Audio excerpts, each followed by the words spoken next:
ખબરોમાં બન્યા રહેવા માટે બેલ આઇકોન દબાવો અને એબીપી અસ્મિતાને સબસ્ક્રાઇબ કરો. રાજ્યમાં બિન અનામત વર્ગની જાતિઓની યાદીમાં વધુ 32 જાતિ અને પેટા જાતિનો સમાવેશ કરાયો. બિન અનામત વર્ગની જાતિની યાદીમાં સમાવેશ થયેલ ન હોય તેવા બિન અનામત વર્ગના અરજદાર અને સંસ્થાઓ તરફથી યાદીમાં સમાવેશ કરવા રજૂઆત કરવામાં આવી હતી. વિચારણાના અંતે સરકાર તરફથી હિન્દુ ધર્મની 20 જાતિ, મુસ્લિમ ધર્મની 12 જાતિ બિન અનામત જાતિની યાદીમાં સમાવિષ્ટ થઈ. મોઢવણિક, મોઢવાણિયા, પુરવિયા રાજપૂત, ક્ષત્રિય, હિન્દુ, આરેઠિયા, પુરોહિત, રાજપુરોહિત, અગ્રવાલ, માહેશ્વરી સહિત હિન્દુ ધર્મની 20 જાતિઓનો સમાવેશ કરાયો.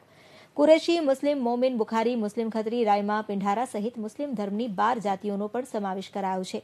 નવી 32 જાતિના સમાવેશ કરાતા તે જાતિના લોકોને હવે બિન અનામત વર્ગના પ્રમાણપત્ર લેવામાં સરળતા રહેશે.